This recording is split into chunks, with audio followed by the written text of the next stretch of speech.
This meeting will come to order. Today we have a hearing titled Response by Toyota and NHTSA to Incidents of Sudden Unintended Acceleration. We have a number of members who are present for this hearing who are not members of this subcommittee, but are members of the full committee. We welcome them, and I note that they will be allowed to submit written statements for the record, but will not be able to deliver opening statements. In addition, after all subcommittee members complete their questioning, full committee members will be allowed to ask questions. Members who are not on the subcommittee or the full committee are welcome to observe, but they will not be permitted to give a verbal opening statement or ask questions due to time constraints. I ask unanimous consent that Congressman Burgess be allowed to serve as ranking member for today's hearing. Without objection, the request is accepted. The chairman, ranking member, and chairman emeritus will now be recognized for a 5-minute opening statement. Other members of the subcommittee will be recognized for 3-minute opening statements. And Mr. Rush, the chairman of the subcommittee, the CPTC subcommittee, will also be allowed to give an opening statement along with the ranking member if they so desire.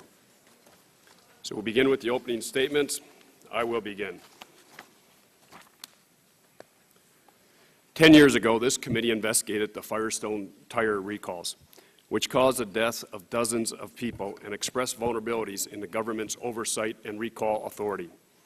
In response, Congress quickly passed the THREAT Act, which was intended to provide enhanced authority for the National Highway Traffic Safety Administration to gather and analyze data from automobile manufacturers and provide an early warning system for catastrophic defects. Now, a decade later, we face a serious auto safety problem that calls into question whether the THREAT Act is achieving the purposes we intended. Today's hearing will examine whether Toyota Motor Corporation and NHTSA acted in a timely fashion to address countless complaints of sudden, unattended acceleration in Toyota vehicles. Sudden, unattended acceleration describes a broad range of events in which a vehicle accelerates rapidly and the driver is unable to immediately slow down or stop the vehicle. Over the past several months, Toyota Motor Corporation has issued 2 major recalls for defects associated with accelerator problems in 8 popular models. The first recall, announced in October of 2009, addressed floor mats that can jam against the gas pedal, causing it to become entrapped in a full throttle position. Toyota eventually opened this floor mat recall to 4.26 million vehicles. And just last month, Toyota announced another recall of gas pedals that can stick or return slowly. Toyota's leadership has been ambiguous about whether these 2 recalls fully account for and address the problem of sudden, unattended acceleration. Thousands of Toyota owners whose cars were not subject to either recall have reported to the company that their vehicles suddenly surged or accelerated to high speeds. A staff analysis of documents Toyota provided to the committee shows that roughly 70% of the sudden, unattended acceleration events recorded in Toyota's own customer call database involve vehicles that are not covered by the floor mat or sticky pedal recalls. The fixes Toyota has advertised for this problem do not provide much assurance to these drivers. Our investigation has shown that Toyota repeatedly dismissed the possibility of electronic failures could be responsible for incidents of sudden, unintended acceleration. At the same time, Toyota provided software upgrades to certain vehicles to ensure that in instances where the gas and brakes were both depressed, the brakes will override the gas. It seems like this software upgrade provides important safety protection, but we are left to ask, what will Toyota do for the owners of its cars that cannot receive the safety upgrade? Equally troubling is that officials at NHTSA appear to have bought into Toyota's explanation of these events. In closing investigations and in briefings of committee staff, NHTSA has repeated Toyota's insistence that sudden unintended acceleration is caused by human error or limited mechanical problems rather than problems in the electronic system. NHTSA made this determination without having electrical or software engineers review the problem. One of our witnesses today will tell us how a NHTSA investigator sent to inspect her vehicle, quote, seemed to arrive with the preconceived idea to sell to us that it was a floor mat problem, end of quote. This begs the question of whether NHTSA is too cozy with the industry they oversee, or whether they are simply stuck in a mechanical mindset rather than evolving to keep up with the new generation of electronics and computer-run components.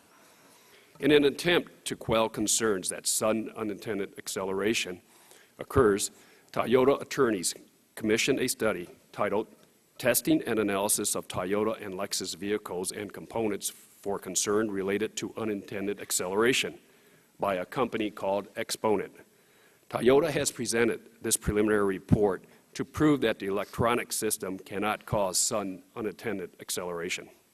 However, this committee requested independent expert assessment of the Exponent study, and these experts identified numerous shortcomings, including the review did not follow sound scientific method.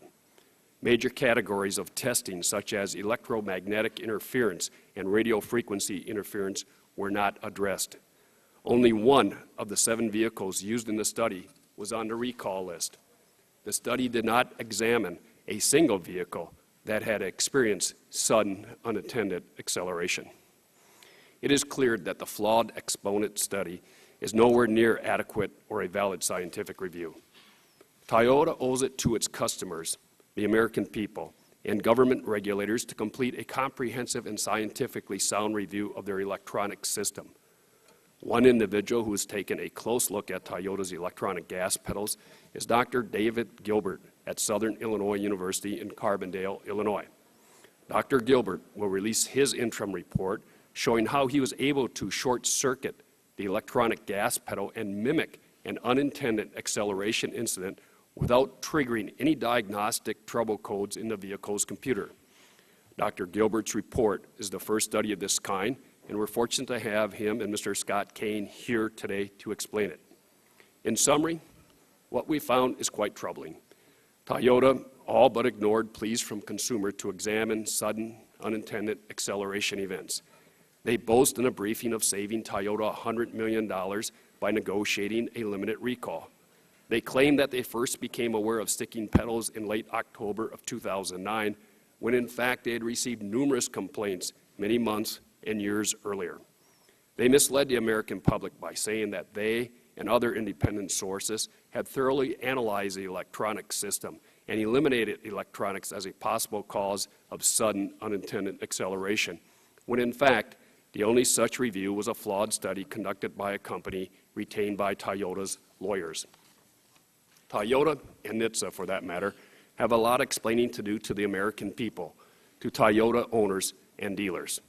I look forward to an informational and productive hearing. I next yield to the gentleman, I guess it's going to be Mr. Barton from Texas for an opening statement. Thank you, Chairman Stupak. Just a little housekeeping before I give the opening statement. As you know, the ranking member on our side on this subcommittee is Congressman Greg Walden. He has stepped off the committee so that we can put Parker Griffith of Alabama on the committee. Therefore, for today's hearing, we officially don't have a ranking member, and I've asked Congressman Burgess if he would do that duty today, but to give the opening statement, it will be myself. Later this week, Chairman Waxman, I think, has indicated that he'll have a committee, regular business committee meeting in which we'll formally replace Mr. Walton. So that's why I'm here. Now, Well, but for today's hearing, Mr. Burgess will be ranking? yes, sir. Okay, very As well. soon as I give this opening statement. Mr. Chairman, I'm going to put my opening statement in the record in its entirety, so I'm going to speak extemporaneously. When the Republicans were in the majority, we held similar hearings on Ford and Firestone tires. So I felt, as the ranking member of the full committee, when Mr. Waxman and you approached me about these hearings, that it was only fair that the Republicans support this investigation. The American people do have a right to know, Mr. Chairman, and this subcommittee has always, regardless of which party controlled the Congress, and regardless of which member of this committee chaired this subcommittee, has got a great record of getting the facts on the table. And I will say on the record, Mr. Chairman, that you're one of the best at getting the facts on the record. Having said that, we do want to have an open mind on what the problem is. I was stunned to learn yesterday that, you know, it shows how long it's been since I've worked on a car, but I was under the impression that the steering mechanism and the fuel acceleration mechanism was like it was years ago, that it was mechanically linked. It's not. It's all electronic now. When you push that gas pedal, engineers actually have gone out of their way to create the feel of when it was linked, to show how old I am, to the carburetor. But it's really an electronic signal. There is no mechanical linkage. They actually create a spring-loaded system under the gas pedal to make it feel like when you push down on the pedal, you know, there's a linkage that's going into the engine, is going up to the fuel injection system, the carburetor, and making it work. It's all electronic. And the recall that Toyota is undertaking and the actual changes, the modifications, what they're doing is they're going in and shaving part of the gas pedal off at the bottom, and then they're putting a metal washer and insert behind the pedal so that it feels a little differently. They have exhaustively looked at the computer programs and the electronics to see if there is some computer malfunction. So far, they can't find it. Now, maybe there is, and like this study that you indicated, Mr. Chairman, you know, maybe there's something in their program that's wrong. But I was under the assumption, as an industrial engineer, that it was still a mechanical system, and there was something wrong with their design, or something wrong with their linkage system, or something wrong with their connection. Well, that's all electronic. And what we need to do, Mr. Chairman, you know, I don't believe that we should, and I'm not saying that you're attempting to do this, that we should go on a witch hunt. We should actually try to find out, in the true and best sense of protecting the American people, if there's a problem, what it is. If there's a problem, what Toyota is going to do about it. And if we do that, the American people will be well served. What we don't want to do, in my opinion, Mr. Chairman, is just assume automatically that Toyota has done something wrong and has tried to cover it up. Now, maybe they have, and if that comes out in these documents and in the testimony, I hope the Congress will come down on Toyota very forcefully. But if they haven't, you know, the people that I talk to have worked in the automotive industry for 30 years or more, and they have got absolutely no interest in covering up a problem that kills people, that hurts people, that endangers people's lives. But it appears to be that unless there's some electronic problem, it's possible that it could just be too many people putting too many floor mats in their cars. Now, I know that sounds silly, and it would seem incredulous to stipulate that that might be the problem, but based on the observation of the 16 million vehicles, I believe, that Toyota has investigated or has records on, they've had a handful, maybe a dozen, that have had some problem. So we need to find the facts, and I know, Mr. Chairman, you and Mr. Waxman are great at finding the facts, and myself and the Republicans on the committee are going to help you find the facts. And with that, I would yield back. Thank you, Mr. Barton, and it's been a cooperative effort, and look forward to continue to work with you on this matter. Statement, Chairman of the full committee, Mr. Waxman, please. Opening statement, sir. Chairman Stupak, I want to thank you for holding today's hearing on reports of sudden unintended acceleration in Toyota vehicles. I'm a great admirer of Toyota. Toyota makes good cars. I've driven one pleasurably and safely for years, and the company has been a strong corporate citizen. The Prius is a breakthrough vehicle that is making a crucial contribution to our environment and energy security. Perhaps that is why I'm so disappointed in the company's response to reports of Toyota vehicles racing out of control, too often with fatal consequences. Over the last decade, cars have become moving computers. They have dozens of microprocessors and millions of lines of code. This development has brought many improvements in vehicle performance and vehicle safety. Airbags are triggered by electronic controls. Electronic vehicle stability controls keep cars from swerving out of control, and fuel efficiency has increased. Like any advancement, the increased reliance on electronics can bring new risks, and these need to be carefully examined. But this did not happen. In preparation for this hearing, the committee analyzed over 100,000 pages of documents from Toyota and the National Highway Traffic Safety Administration. These documents show that both Toyota and NHTSA have received thousands of complaints of runaway Toyota vehicles, and they show that these complaints increased after the introduction of electronic throttle controls. But what is most significant is what is missing from the documents. There is no evidence that Toyota or the government agency NHTSA took a serious look at the possibility that electronic defects could be causing the problem. Toyota did not initiate a study into possible electronic defects until just 2 months ago, and NHTSA still does not have an electrical or software engineer on staff. Our review indicates that Toyota received as many as 2,600 complaints of runaway vehicles through its telephone hotline alone. Over 700 of these incidents resulted in accidents. Toyota had 3 responses. First, blame the driver. Second, blame the floor mat. Third, blame a sticky gas pedal. And NHTSA, without doing any meaningful independent review, accepted Toyota's explanations. Today we'll hear from Toyota's U.S. President Jim Lentz, who will testify, and he has cooperated with our investigation, which I very much appreciate.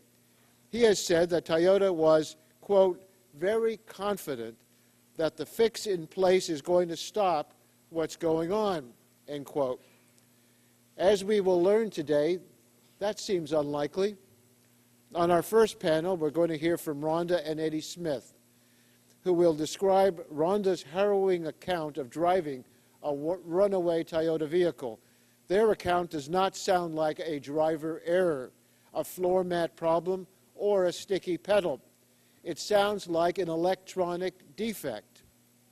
On the same panel, we're going to hear from 2 automotive experts, Sean Kane and David Gilbert. They have been trying to identify possible electronic defects in Toyota vehicles. I'm not an electronics expert, but if what they say is true, Toyota vehicles have a serious flaw in their electronic control systems that leaves them vulnerable to sudden unintended acceleration. One question we'll ask today is, why didn't Toyota and the government agency do the kind of investigation that Mr. Kane and Dr. Gilbert have done? Toyota failed its customers, and the government neglected its responsibilities. Today we'll try to find out why. Given all that Toyota has achieved over the past 50 years, it would be wrong for Toyota to be permanently impaired as a result of the safety failures that have occurred. Toyota is a great company, and I hope it will have a great future. But fundamental reforms are needed in Toyota's leadership. Consumer complaints need to be taken seriously. The possibility of electronic defects must be actively investigated, and safety must start coming first. Fundamental reforms are also needed at NHTSA. The agency lacked the expertise and resources to critically assess Toyota's insistence that its vehicles could not fail. Ultimately, I believe addressing this problem will require legislation. Car makers have entered the electronics era, but NHTSA seems stuck in a mechanical mindset. We need to make sure the Federal Safety Agency has the tools and resources it needs to ensure the safety of the electronic controls and onboard computers that run today's automobiles. Again, I thank you, Mr. Chairman, for holding this hearing. I look forward to hearing from our witnesses so that as a result of this hearing, we can make a constructive step forward to correct this problem and make sure that future problems that may even affect people's lives are dealt with so that they will not occur. Yield back my time. Thank you, Mr. Chairman. Next, to hear from the ranking member, Mr. Burgess of Texas. 5 minutes, please. Thank you, Mr. Chairman, and I thank you and Chairman Waxman for convening this important hearing. I thank our witnesses for being here. Thank you to the Smiths from Tennessee for sharing your compelling story with us today. So far, this committee has received thousands of documents from both Toyota Motor Company and the National Highway Transportation Safety Administration showing the complaints they've received over the years and their investigations into those complaints. While this committee's investigation is ongoing, it is clear that Toyota and the National Highway Traffic Safety Administration received numerous complaints about sudden unintended acceleration in Toyota vehicles. And lately, you can't pick up the newspaper without reading a new announcement about a problem with a Toyota. Lexus, Camry, Prius, and now Corolla. In 4 short weeks, we heard in rapid succession that there was a problem with floor mats, then the pedals got stuck in the floor mat, and then the pedals themselves were sticky and stayed depressed even after the driver took his or her foot off the gas. Many of us are surprised at the swiftness, the breadth, and the depth of this recall by a company that really we're all familiar with for having had a good reputation as a car company that makes quality, safe products, and many owners are very loyal to the brand. In fact, last year, Toyota was the #1 in auto sales in the United States. Corolla is the #1 seller worldwide. Unfortunately, the issue at the heart of this hearing is not about loyalty. It's the battle between economics and safety must always come first. The economics of this debate says that Toyota made more money last year in a recession than any other automaker, over $800 million. And Toyota's infrastructure is built on 1,500 auto dealers in this country and numerous manufacturing plants, all of which provide 200,000 needed jobs in this recession. In fact, Mr. Chairman, I have a letter from my governor about the Toyota plant in San Antonio, Texas, and I'll submit that for the record. I am uncomfortably aware of the fact that this government, through the Troubled Asset Relief Program, has given $64 billion to prop up General Motors and Chrysler. This is an inherent conflict of interest, and it has only grown since last month when the General Accountability Office said that the American taxpayer would lose over $30 billion in their investment into those two companies. So we really are not just a disinterested panel of individual car owners and stockholders. This is why we need to get out of the business of bailing out business. But again, nothing should surpass the safety of the American consumer, which is why we are here. A document created by the National Highway Transportation Safety Administration staffer during the course of a 2004 investigation into sudden acceleration shows a spike in these problems starting in 2002, the year that Toyota put in electronic throttle control in some of its cars. We've also learned that State Farm noted an increase in claims related to unintended acceleration as early as 2004 and shared its claims data with the agency in 2006. Yet here we are 4 years later. There isn't a conclusive answer as to what caused the unintended acceleration. Is it Toyota's fault? Is it the fault of the parts dealer, the operator? These questions, of course, are cold comfort for the families who lost loved ones in accidents following an acceleration event, and they deserve answers. But even as we work now to figure out as soon as we can what happened, it is important that we get the full story and the correct answer so we can fix the problems going forward. We know that there were signals that Toyota and the National Highway Transportation Safety Administration both received in the form of driver complaints and warranty claims. We know NHTSA attempted to look into the issue, and for reasons I hope that Secretary LaHood will explain today, NHTSA did not find an electrical problem with Toyota's electronic throttle control. We also know Toyota did lots of testing and field investigations of these events and concluded that the problems were floor mats and sticky pedals, both problems that can be termed mechanical in nature. We do not yet have a good handle on what electrical tests Toyota did on its cars during pre-production. We do not know how Toyota reached a conclusion that the cars were not having electrical problems. We know that Toyota has recently hired an outside firm to run down these problems. But did Toyota do anything as these complaints were coming in? And if not, why not? I hope we start getting a better idea of Toyota's response to these questions today and a fuller picture of what is wrong with these cars. Toyota's reputation for safety and reliability has been stock and trade. I would say to Mr. Lentz, it's why people buy your cars and drive their families in them. It's why I own a Prius. We hope you can explain today why Toyota is confident that floor mats and sticky pedals have caused some of these events and what you are doing to figure out the causes of the other unintended acceleration events. I also welcome Secretary LaHood. He's always worked in a bipartisan manner, and I would like to publicly thank him for coming to my district last fall for a transportation event. His courtesy is always appreciated. But I do look forward to hearing Mr. LaHood explain why it seems that NHTSA has been engaging in a sudden acceleration of Toyota-related inquiries. Why the sudden ramp-up? What was NHTSA doing for the last 5 years as the drivers called the agency to complain about runaway cars? Were the Toyota complaints that NHTSA was seeing different in nature or number than the complaints related to other manufacturers? And I do hope we can get some insight into how NHTSA investigated these complaints. Thank you again, Chairman Waxman, Chairman Stupak, for convening this hearing. I know this will be a start of a long and multi-layered process to discover the truth and what initiated the recalls and what we do going forward to fix the problem for the American consumer. Thank you, Mr. Burgess. Mr. Dingell for an opening statement, please. Mr. Chairman, I commend you for this hearing. I thank you for your efforts.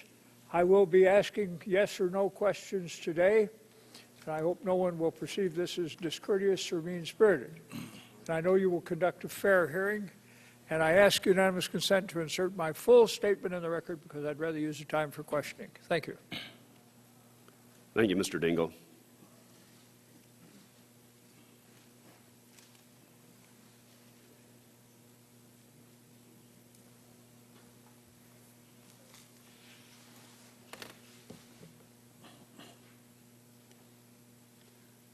Ms. Blackburn for opening statement, please. Thank you, Mr. Chairman. First, I want to welcome Eddie and Rhonda Smith, who are from Tennessee, and I want to thank them for taking the time to come up today. We are appreciative of that. This hearing is of utmost importance, but I am starting to become a little bit concerned about the tone that is surrounding it.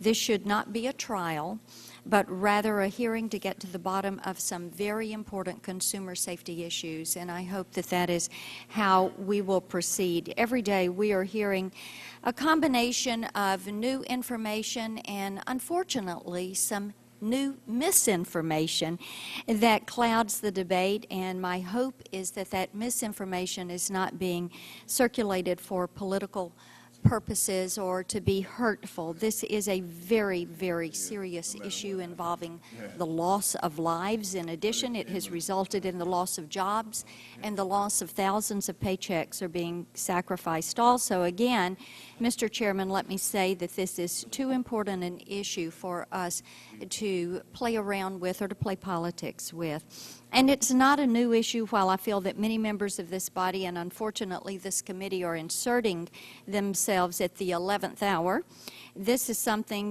that I have been working on for years. I have 3 letters that I sent in 2007 on this issue. I sent one to Chairman Dingell, another to Toyota, and another one to NHTSA, encouraging and urging this committee and the administration to look at the issue of unexpected acceleration in the Toyota Tacoma. In conclusion, I would just ask that we all listen to our expert panelists today in an effort to find out the truth and to draw reasonable conclusions as to how to best move forward to assess the lessons learned and to be certain that mistakes of the past are not repeated in the future. To do anything else would be irresponsible at a time when there is so much on the line. Thank you, Mr. Chairman, and I ask consent to submit my letters for the record. Without objection, your letters will be submitted for the record. By unanimous consent, I'm going to ask Chairman Rush, who's chairman of the Consumer Protection Subcommittee, who has jurisdiction over NHTSA, to give an opening statement at this time. Thank you, Mr. Chairman. Mr. Chairman, I really appreciate you recognizing me, although I'm not a member of this subcommittee, but I do have an opening statement. Currently, there are more than 205 million licensed motorists in the United States. And as our families and workforce become increasingly mobile, our society has likewise become more dependent on the so-called smartness features, energy efficiency factors, and the safety of our automobiles. Understanding this reality all too well, automobile dealers and makers, especially manufacturers of the high quality that Toyota has historically represented, basically brag in all sorts of slick advertising that their vehicle is the biggest, the baddest, the boldest, and indeed the safest car on the road. So what happened to Toyota? Hear me when I say that I am profoundly discomforted and disturbed by the findings of our committee staff. My concerns, Mr. Chairman, go far beyond Toyota's safety practices and recall decisions. They extend to the National Highway Traffic Safety Administration's apparent sluggishness in reinventing itself. It appears as if NHTSA failed to assign an appropriate mixture of staff and resources to keep up with evolving, changing in auto design technology, especially with respect to increased computerization. I'm adamant about getting to the bottom of the causes for sudden unintended acceleration in Toyota's fleet of passenger vehicles.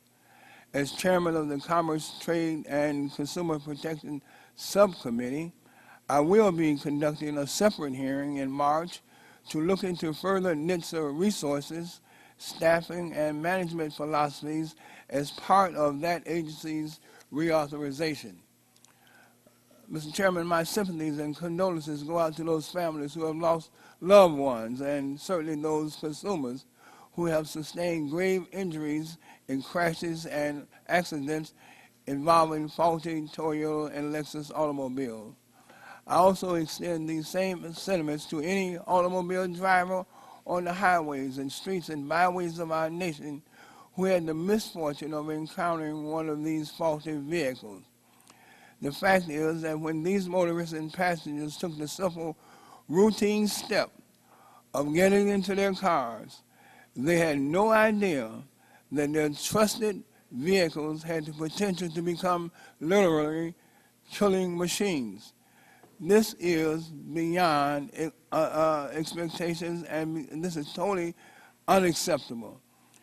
I, along with millions of Americans, will be paying close attention to the answers given here today, as well as to your testimony, as to their testimony before other congressional committees today and in the future.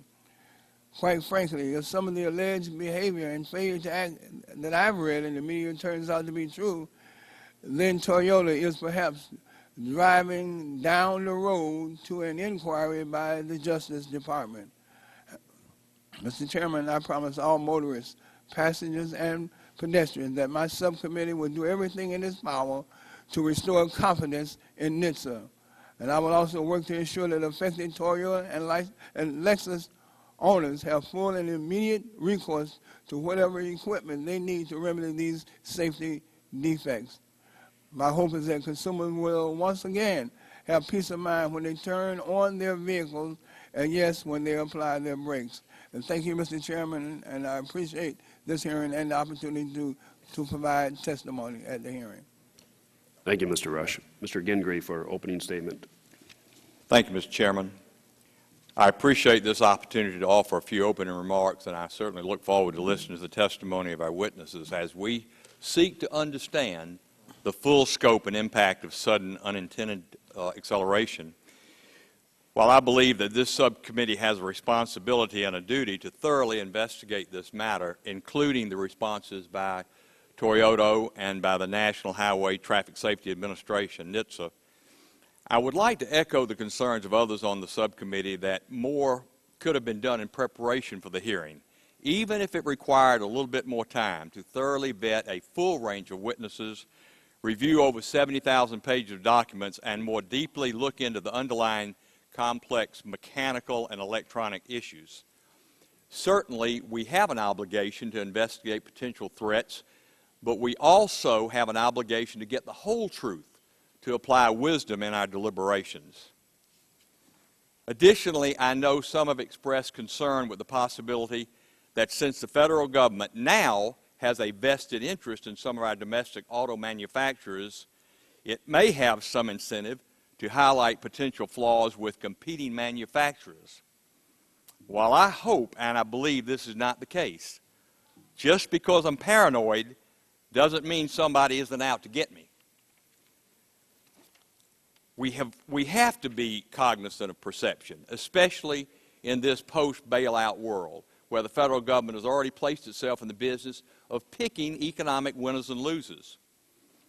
Nonetheless, our first and foremost obligation is to the safety and the security of the American people.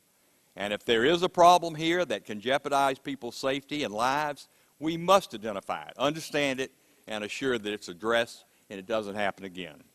So I look forward, along with my colleagues, to listening to and very carefully considering the testimony of our witnesses as we seek to get to the root of this issue. Mr. Chairman, I thank you, and I'll yield back.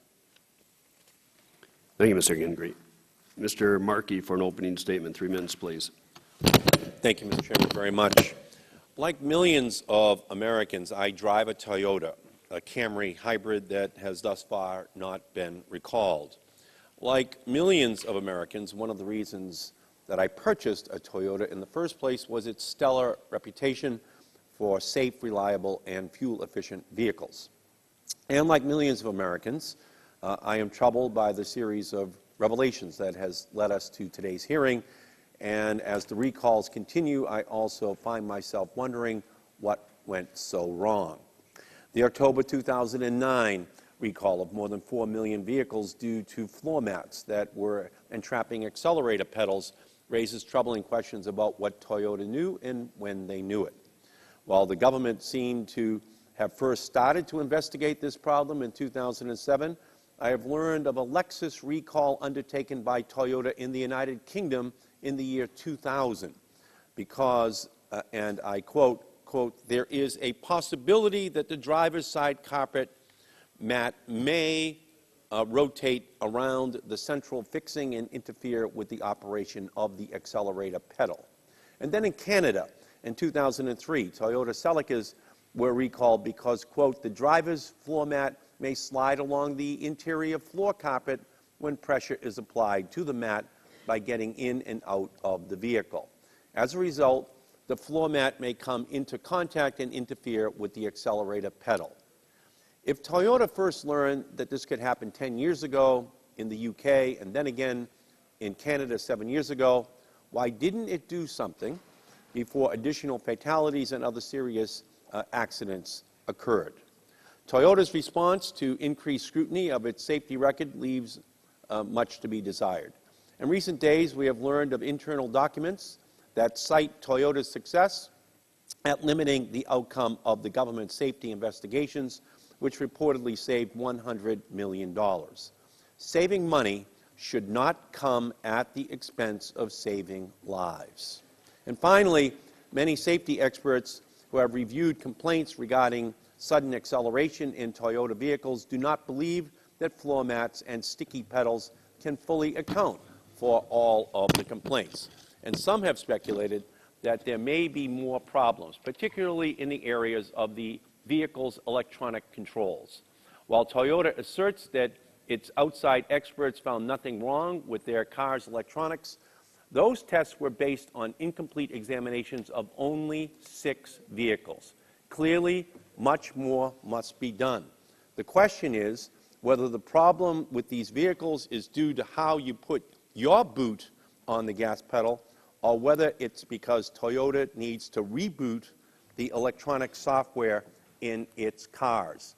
That's what this hearing will be all about, and that's what the reforms will be that we ultimately pass as legislation. I thank you, Mr. Chairman.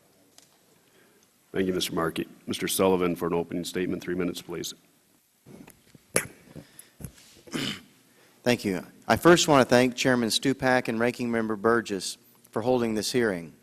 I'm pleased to be part of this important discussion as consumer safety, and in this case in particular, auto safety, is extremely important to our nation for many different reasons.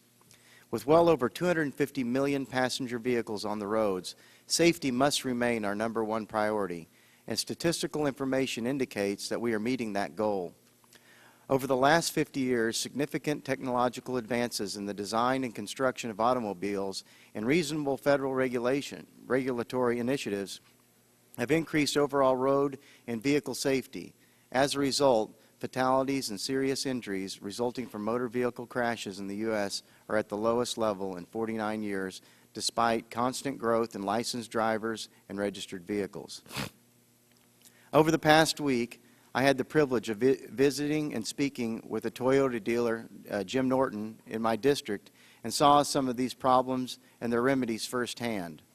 While vehicle safety must remain our goal, I think it is important, too, to hear all sides of the story, look at all available data, and examine the entire process before we jump to any conclusions at the expense of one manufacturer and potentially do more harm than good by misleading the consumer with presumptions based on unfinished studies. Thank you in advance to our panel before us, and it is my hope that our discussions here today does what it's meant to do by shedding light on the situation so that we can maintain the U.S.'s position as the world's leader in auto safety. And I yield back my time. Thank you, Mr. Sullivan. This side, Mr. Doyle for an opening statement. Mr. Doyle. Thank you, Mr. Chairman. I'll be very brief. Mr. Chairman, this investigation is not intended to attack any one person or one company. This investigation is to see if the cars we drive are safe. It's to help us determine whether car manufacturers have done all they can do to ensure our safety, and it's to determine whether the regulators did all they could to double-check their work. That should be the focus of this investigation, and I know we have 3 panels, and I look forward to hearing from them. Thank you. On this side, we have other members who are here but are not members of the subcommittee and are welcome to submit a written statement. And thank you for being here, Mr. Shimkus, Mr. Booyer, Mr. Whitfield, and Mr. Terry. Thank you for being here. On this side, next would be Ms. DeGette for an opening statement, please. Thank you, Mr. Chairman. Mr. Chairman, you need to look no further than me to find a loyal, long-time Toyota owner. I have 3 Toyotas, and I have 2 daughters. My 1988 Camry is the car that I brought my 20-year-old daughter home from the hospital in, and it's the car she drives now. Most recently, after years of satisfaction with the cars that the Toyotas, I was excited to get one of the very first Camry hybrids. And imagine how I felt when my staff came in and told me what Toyota told us to do if the accelerator sticks and we can't slow the car down. How did we get from 1988 to this? While Toyota has always had great consumer loyalty, and, as they will remind you, a low percentage of safety recalls in the U.S., persistent questions exist. When and how did Toyota learn of these acceleration issues, and how did they respond? Was this revealed to U.S. regulators, and how did they respond? What was the role of NHTSA, and did they take this investigation seriously? Did they make a deal with Toyota that limited a tough and thorough investigation? Has Toyota adequately analyzed all of the potential consequences of unintended acceleration, including whether or not electronic throttle systems may be part of the cause? Do the recalls to date encompass the entire problem? Now look, these questions to me, they're not partisan questions. They're questions all of us should be asking on behalf of our constituents who drive Toyotas and, like me, have been satisfied Toyota customers for many, many years. And in the end, for me, the answers to these questions are not academic, and here's why. In less than 2 months, My 16-year-old daughter will be getting her license, and the car that she's going to be driving is the 1994 Camry wagon. So let's get this right. Let's make sure these cars are safe for all American teenagers and adults to drive. I yield back. Thank you. Ms. Christensen, opening statement, please. Thank you, Mr. Chairman. After years of buying only American-made, make and model cars, because I was also trying to be a responsible global citizen, when it was time to replace my 12-year-old car, I went in search of a hybrid. I decided on a Prius, but ended up with a cute little Solara convertible, soothing my conscience by reminding myself that Toyota made cars in this country, and then, of course, of what was then your stellar history for safety, quality, and service. To tell you how I felt about my car, when that commercial asked, when you turn on your car, does it return the favor? I used to be able to answer yes. Now I'm wary as I drive it, and when I go online, all I find out is that it's no longer being made, which is really not enough. We Solara owners also need to know if there's ever been a problem and what was done to correct it so that we know we don't have to worry. But that's not the most important part of my story. The one that gives me sleepless nights right now is that my 2 daughters and 3.5 grandchildren drive in Toyota-made cars every day.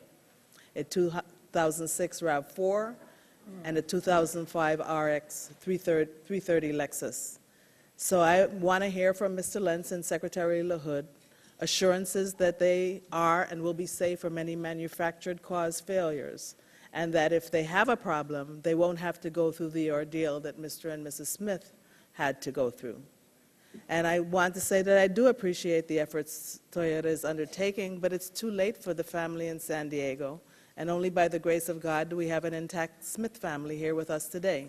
So it'll take much more than your press releases and lobbying, and I must say that those of your lobbyists with whom I have worked with, I have great respect for. But it's time for you not to just rebuild your image, but to rebuild our trust.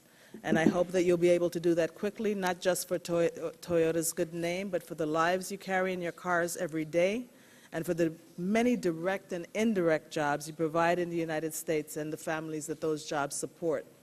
I also want to use this opportunity to say to other car manufacturers, because Secretary LaHood will attest that similar complaints come in on every make of car, that I also depend on all of you to put quality and safety over profits, to do the right thing by all of us consumers, to respond to complaints immediately, to investigate the complaints fully, and not to wait to be asked or to be made to issue a recall, but to do so early when lives are at risk for whatever reason.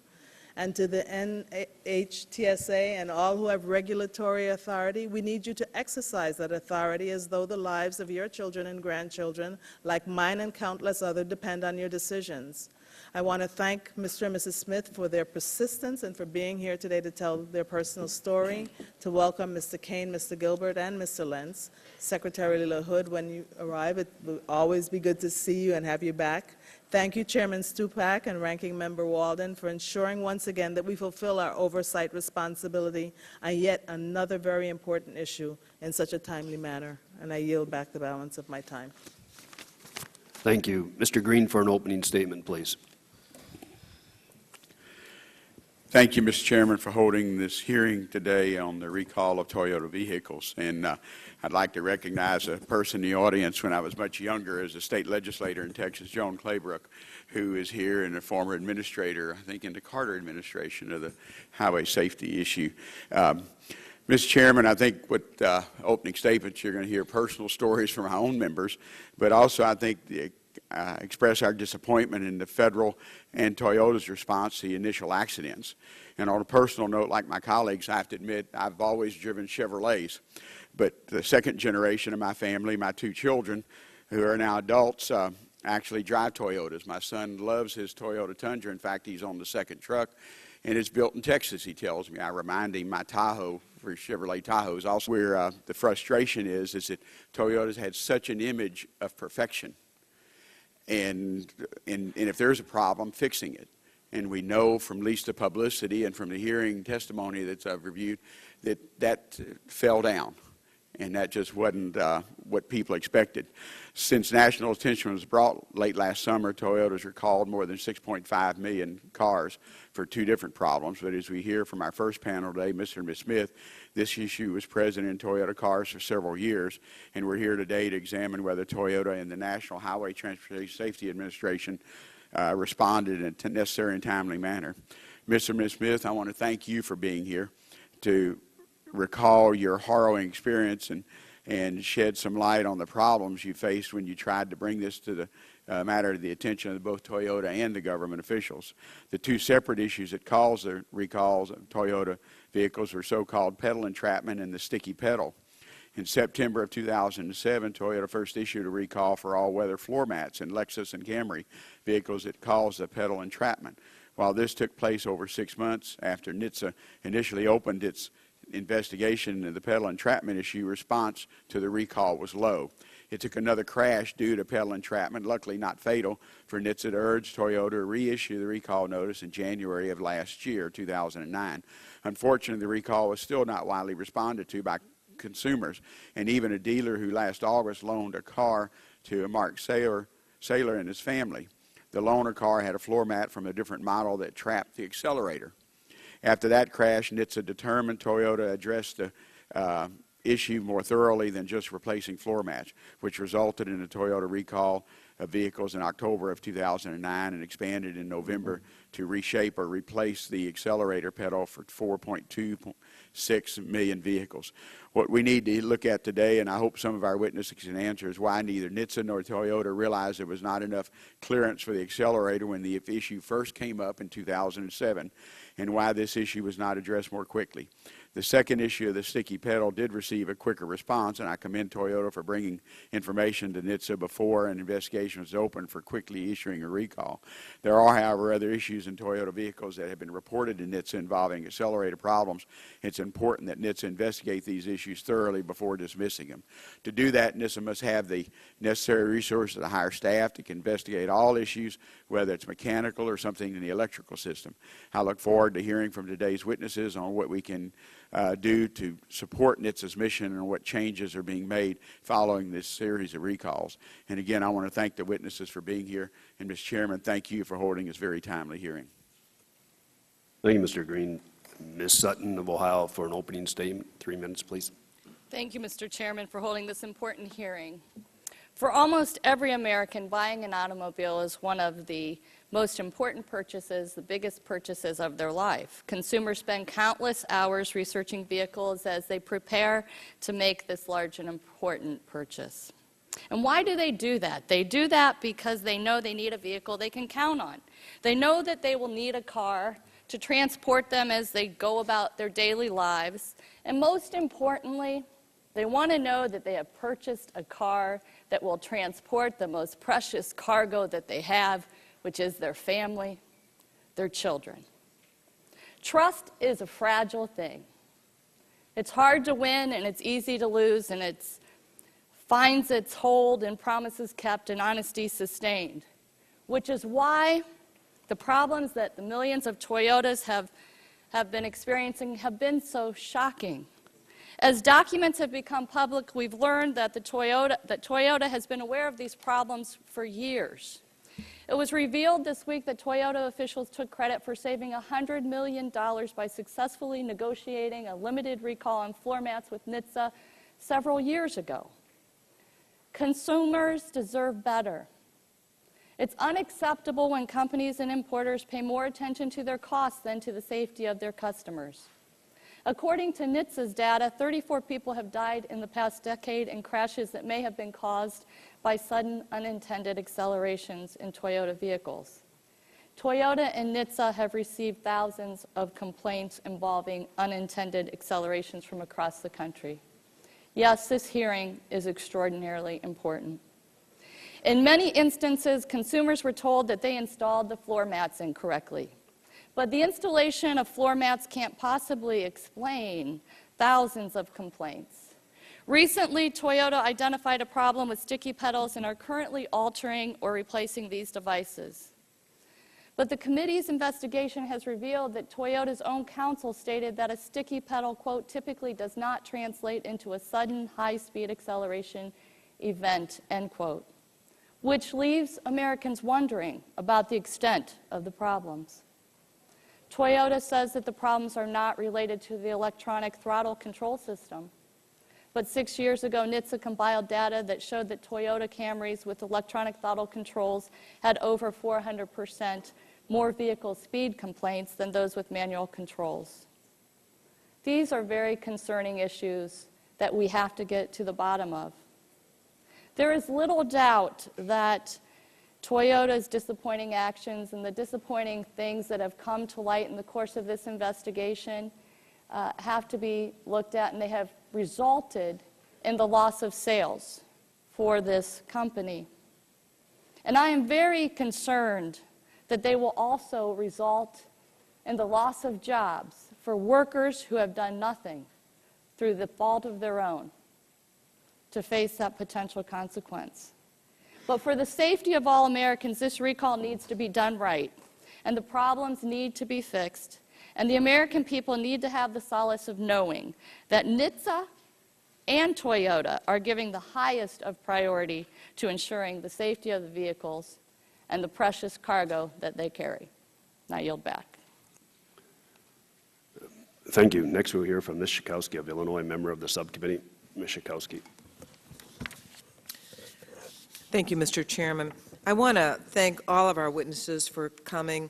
I want to just specially note David Gilbert, who teaches in my state as an associate professor of automotive technology at Southern Illinois University. I look forward to the testimony of all of our witnesses. And like my colleagues, I'm extremely concerned about the circumstances that bring us here today.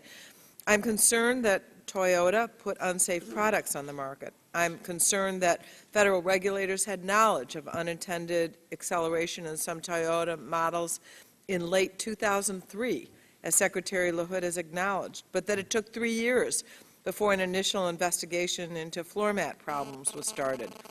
I'm pleased that Toyota has taken action on the issue of pedals being caught in floor mats, as well as the issue of sticky pedals, and that recalls have followed. But I remain concerned about reports of other unintended acceleration incidents that don't fit neatly into either of those categories, and that the company has dismissed those reports. If there's a problem with the electronic system that controls acceleration, we need to know what it is, and it needs to be fixed immediately. We've also heard reports that State Farm Insurance reported Toyota acceleration problems to the Department of Transportation in 2004, and that since 2000 there have been more than 2,600 complaints about unintended acceleration in Toyota vehicles and possible links to 34 deaths. I'm concerned about whether NHTSA has had the resources necessary to sufficiently investigate these complaints, and I look forward to hearing from my former colleague, Secretary LaHood, about what he needs to effectively rebuild the agency. In the coming months, Chairman Rush and I, as the Vice Chair of the committee, will be authorization. And the pieces of the puzzle that we're talking about today are critical to our discussions about the future of the agency and whether it needs additional resources in terms of funding, expertise, or authority. Thank you, Mr. Chairman, and I yield back. Thank you. Last but not least, member of our subcommittee, Mr. Braley of Iowa, 3 minutes for an opening statement, please. Thank you, Mr. Chairman, and I want to make this clear at the beginning in response to some of the concerns mentioned on the other side of the aisle. I am an equal opportunity consumer safety advocate. I think every manufacturer that sells products in this country should be able to justify that they are doing everything they can to ensure that those products are safe and protect consumers from harm. That includes American automobile manufacturers and foreign automobile manufacturers that do business in this country. But here are some questions that I think American consumers deserve answers to at this hearing. One, why has Toyota, with the deserved reputation for its commitment to excellence and safety that you've heard mentioned here today, why do they refuse for so long to seriously address the possibility of a failure of its electronic throttle control system as a contributing factor to sudden unintended accelerations? Two, Once this committee began its investigation of this problem, why did Toyota turn to its product liability defense attorneys at Bowman and Brook to hire its independent expert, Exponent Inc., to analyze this problem? 3, was the interim report produced by Exponent Inc. to justify Toyota's position the equivalent of junk science? And how much credibility should it be given by this committee and American consumers? 4, is NHTSA, with its important jurisdictional responsibilities, capable, without major changes to its funding and its staff, of making an independent determination of the underlying causes of this problem, given the changing nature of the automobile industry and the increasing reliance upon electronic and computer data? 5, is there data available in these vehicles that is being withheld from the American public and from regulators of public safety that would give us clues into the underlying cause of these problems? And I'm talking specifically about the black boxes that now provide countless amounts of data and yet are protected from public disclosure in every attempt to try to find out what type of computer data might be available to try to justify and explain why these problems happen. These are some of the questions I hope that American consumers get answers to today, and I ask unanimous consent to submit my full statement for the record, Mr. Chairman. Without objection, your statement, all statements of members will be in the record, will be submitted for the record. I misspoke. Mr. Welch is a valuable member of this subcommittee. I didn't see you down there, Peter, so if you have an opening statement, 3 minutes. Very brief. Thank you very much, Mr. Chairman. There really is one proposition that's not negotiable, and that's the safety of the American people, the American consumer. And that proposition requires us to ask 2 questions. Is the National Highway Transportation Safety Administration up to the task of the job? What do they need to do in order to do that job better? Second, what did Toyota do, and did it do it soon enough, and is it doing it now aggressively enough? But this question of protecting the public does require a governmental response, whether it's involving a car or a toy manufactured from China that's imported here and used by our kids. And the fundamental responsibility is both, when it comes to safety, is both with government to have agencies that are looking out for the interests of the American people, and government has been woefully inadequate in doing that, not just in some consumer safety issues, but even in financial products like subprime mortgages. And Mr. Chairman, I'm glad our committee is back on the job. But secondly, we have an obligation to be fair to all concerned. That's to the dealers, to the manufacturer, to the folks who work, in my case, Toyota dealerships in Vermont. I've had a chance to speak to Dave Birmingham, Karen and Dan Luno, who are very proud of the work they do. 640 Vermonters work in this. So this hearing is going to make certain that we get to the bottom of these questions about the government and about Toyota, but it has to be fair to all concerned. Thank you, Mr. Chairman. Thank you, Mr. Welch. Let me also thank other members of the committee who are present but are not members of the subcommittee but are interested in this hearing and are here, and their presence is appreciated. Mr. Gonzalez is here, Mr. Engel is here, and Mr. Gordon's here. Thank you for being here. If you want to submit any written opening statement, we'll be happy to receive it. That concludes all of our opening statements. Before we have our first panel, Mr. Lentz of Toyota has been here with some of his staff, and they were courteous enough and didn't want to interrupt the opening statement, so if they'd like to come forward and have a chair in the open chairs, we'd be happy to have them. I always appreciate it when witnesses, no matter what panel they're on, will sit through a full hearing so they get a full flavor of our hearing. So if Mr. Lentz and his staff would like to come out, that'd be great. We'll recess for a minute while they do that.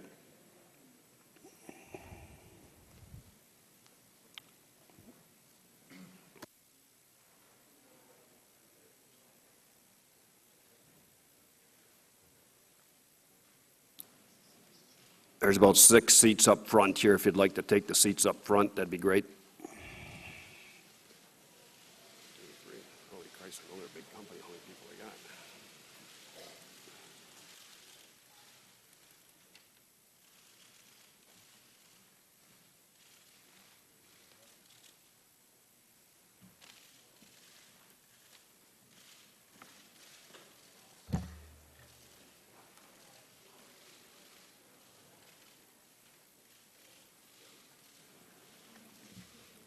Let me call our first panel of witnesses.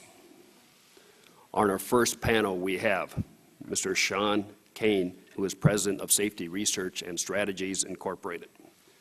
Dr. David Gilbert, who is an Associate Professor of Automotive Technology at Southern Illinois University. Eddie and Rhonda Smith of Saverville, Tennessee, who own a Lexus ES350 that experienced sudden unintended acceleration in 2006. I ask the witnesses to come forward.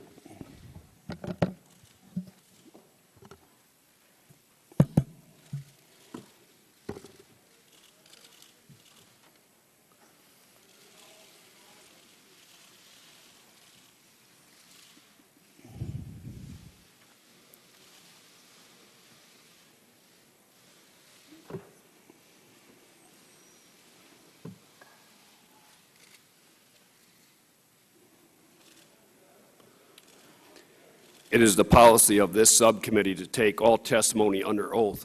Please be advised that you have the right under the rules of the House to be advised by counsel during your testimony. Do any of you wish to be represented by counsel? Everyone indicating and nodding their head no, so I take it as a no then. Now I'm going to ask you to please raise your right hand to take the oath.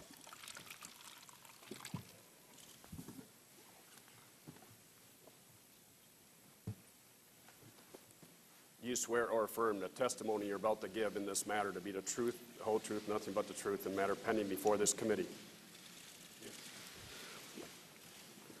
Let the record reflect that the witnesses replied in the affirmative. Each of you are now under oath. We will hear a 5-minute opening statement from our witnesses. You may submit a longer statement for inclusion in the hearing record. Mr. Smith, if you don't mind, you want to start? Or would you like Mrs. Smith to start? Rhonda, you want to start first? I'm going to ask you to pull that mic up. Turn on that light there. The green light should go on. I understand you're going to go 5 minutes and you're going to give it to your husband and he's going to go 5 minutes. Is that correct? Yes. Okay. When you're ready. Okay. Thank you for being here. I would like to begin by thanking the honorable members of this committee and also Mr. Sean Kane and his staff for inviting us here to testify today regarding the much publicized sudden unintended acceleration, or also known as SUA, that has been and is currently being experienced by Toyota drivers not only in the United States but all over the world. SUA has been the cause of numerous deaths and will continue to be unless addressed by this committee, Toyota, and NHTSA. We truly appreciate this opportunity to share our story now, since we've attempted numerous times since October 2006. My name is Rhonda Smith, and this is my husband. Mr. Chairman, can we get the microphone up? It's hard to hear her. Sure. Just pull it just a little closer. Is that better? Try that, yes. Okay. My name is Rhonda Smith, and this is my husband of 38 years, Eddie Smith. I'm a retired social worker with the state of Tennessee, and Eddie is a senior vice president at a bank in Sevierville, Tennessee. I'm truly thankful to be here today, and I feel I'm speaking on behalf of those who've lost their lives needlessly, unnecessarily. And I would like to share an incident with you concerning SUA that I experienced October the 12th, 2006 in our new Lexus ES350. This car had 2,728 miles on it when the incident occurred. The vehicle had a keyless push-button ignition and required a key fob to be present inside the car in order for it to start. On that Thursday, October the 12th, 2006, and I am going to read this because I tell you it still upsets me today. I was driving from my home in Sevierville down Highway 66 to the interstate, Interstate 40, and upon entering the interstate, I accelerated with everyone else into the flow of traffic. And at this point, I merged over into the second lane, not going into passing gear. At this time, I lost all control of the acceleration of the vehicle. The car goes into passing gear and the cruise light comes on. At this time, I'm thinking that maybe the cruise is what caused the car to keep accelerating as my foot's not on the gas pedal. I take off the cruise control, but the car continues to accelerate. To make a long story short, I put the car into all available gears, including neutral, but then I put it in reverse, and it remains in reverse as the car speeds to over 100 miles per hour down the interstate. I place both feet on the brake after I firmly engage the emergency brake, and nothing slows the car.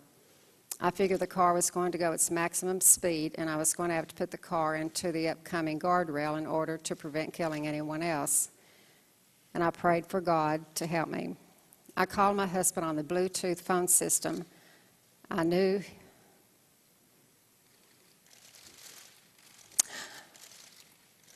I'm sorry.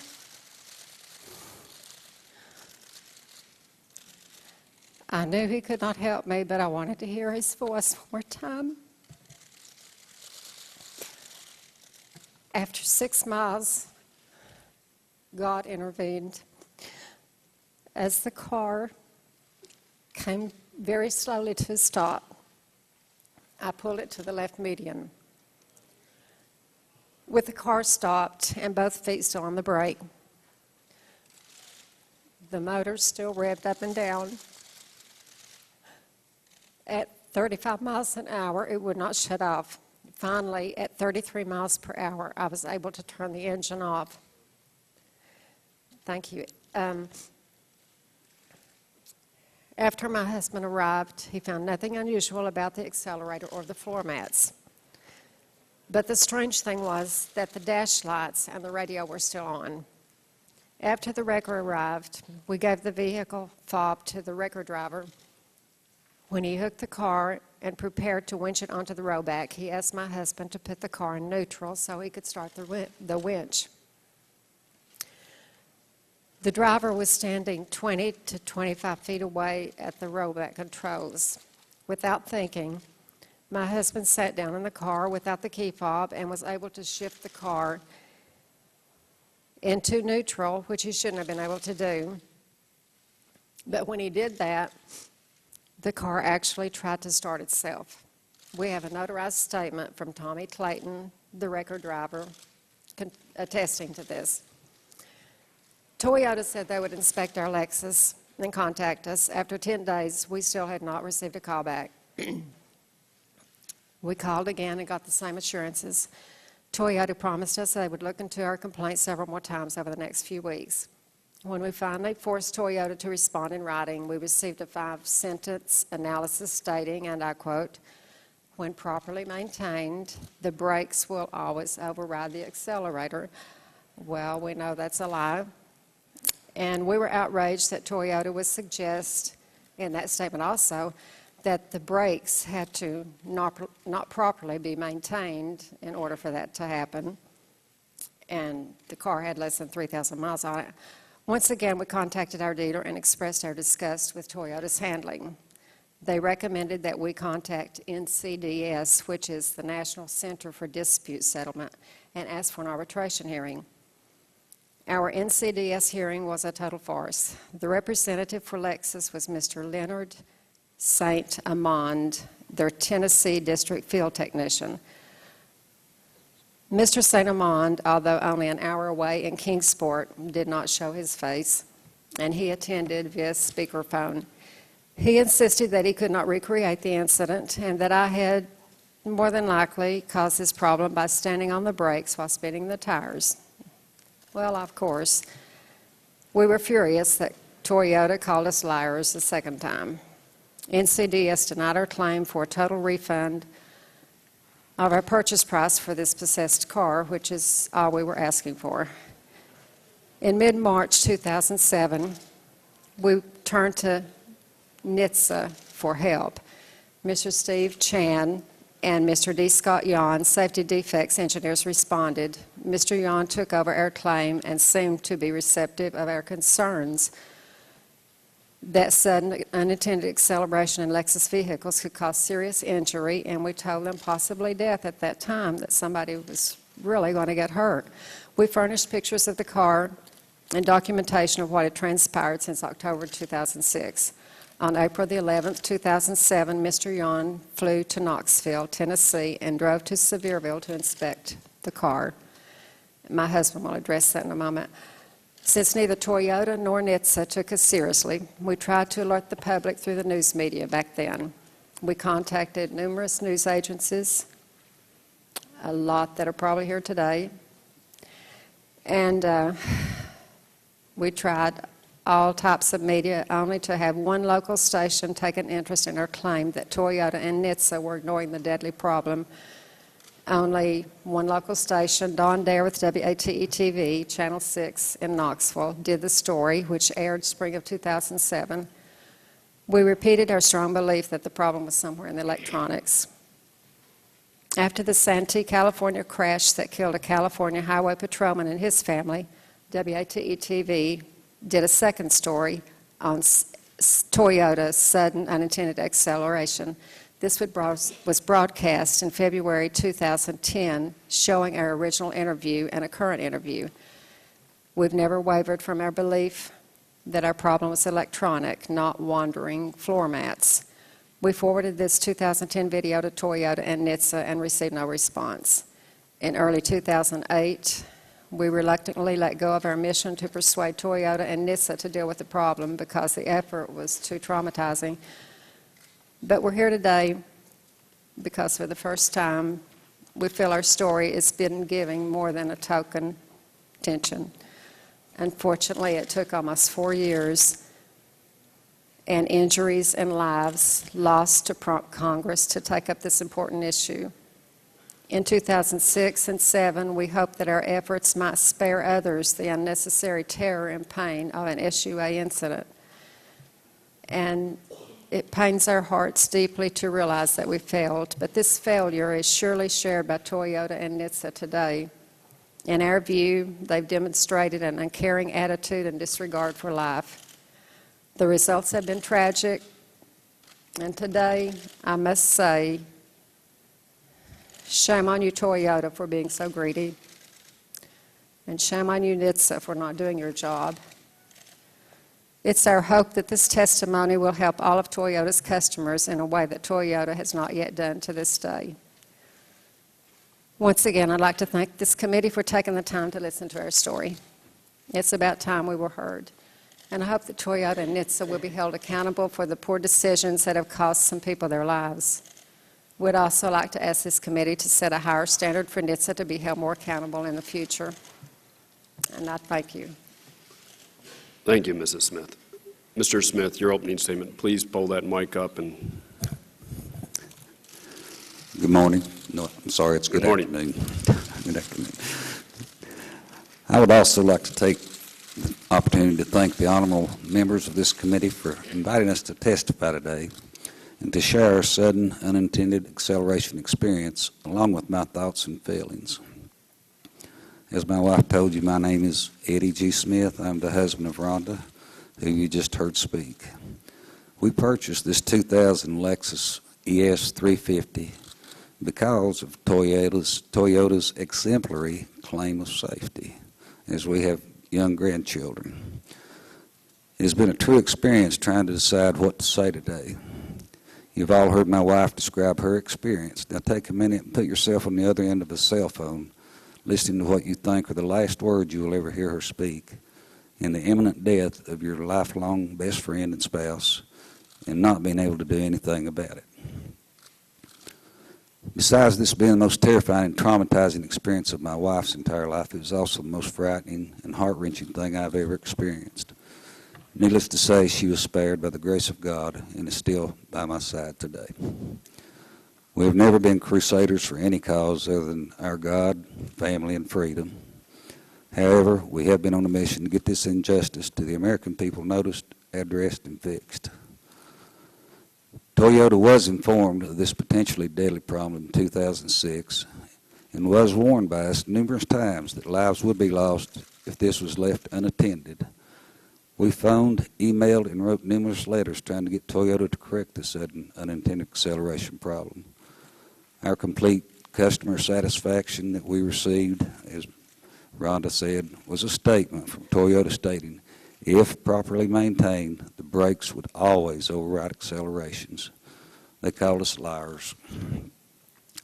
Next, Toyota pushed us to arbitration with the National Center for Dispute Settlement.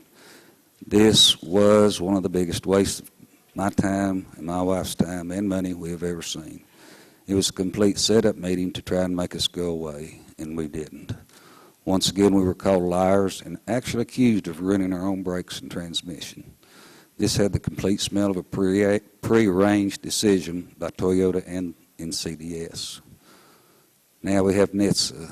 As you know, NHTSA, by their own admission on their website, is that it is our U.S. administration responsible for reducing deaths, injuries, and economic losses resulting from crashes. Their mission statement is to save lives, prevent injuries, and reduce traffic-related health care and other economic costs. At first, we got the good, warm feeling that someone actually did believe us and cared enough to try and prevent any further possibility or loss of life. They even made a trip to inspect our vehicle. We finally felt our government would actually step in and bring Toyota to task and resolve this issue, thus sparing others from going through the experience my wife went through. Were we ever wrong again? Now their claim was it was probably the floor mats. Thus a massive mail out of small orange warning stickers to place on the rubber mats. This was their fix. After reading Mr. Young's report, we realized that NHTSA had only sent him to sell us on the idea that this problem was not electronics, rather a floor mat. They went through the motions and tried to appease us with this absurd theory. I was present during the complete investigation by Mr. Young. The floor mat test referred to in Mr. Young's report, as you have all read, was a complete fabrication of the truth. This never happened and was never shown to us at any time during his visit. Once again, we felt we had only received lip service. Now that lives have been lost and sudden unintended acceleration seems to finally be an admitted electronic issue, why does Toyota and NHTSA not remember Rhonda Smith's pleas in 2006 for someone to take heed and fix this killer problem? My point from all this is to say that for purported reliable and safety-concerned companies such as Toyota claims to be, they sure took the easiest and cheapest route on the electronic issue brought to their attention by us in 2006. How many American lives should have been spared? My customer satisfaction from Toyota and NHTSA consists of an extremely traumatized wife. I was labeled a destructive, lying idiot, and I paid the repair bill to fix the brakes, rotors, and drums on our 2007 Lexus. Many have experienced sudden unintended acceleration, and unfortunately some are not allowed today to be able to tell their story. Rhonda is here today to testify before this committee for all those who have died and their families. Hopefully some justice will finally be served. To Toyota, I say your quality and safety record has been totally destroyed by your past and present words and actions. Now your integrity has come into play. How are you going to handle this? We are here today to help see that you don't shove the American people under the rug again and that your true colors are finally revealed. To NHTSA, I feel you have totally failed the American public, and I personally feel you, as our government watchdog, need to stop feeding from your Japanese bowl. Thank you very much for your time. Thank you, Mr. Smith. Next, we'll hear from Mr. Kane from Safety Research and Strategies. Your opening statement, please, sir. Yes, thank you, Chairman Stupak and members of the committee. Hold that up a little bit closer. Sure. Thank you, Chairman Stupak and members of the committee for holding this important hearing and for inviting me to come testify before you today. I'm the president and founder of Safety Research and Strategies. We're a research and advocacy firm that specializes in automotive and consumer product safety issues. In addition to providing factual research to attorneys, engineers, corporations, and government, we leverage our understanding of those safety issues to advocate on behalf of consumers. That's part of my company's mission.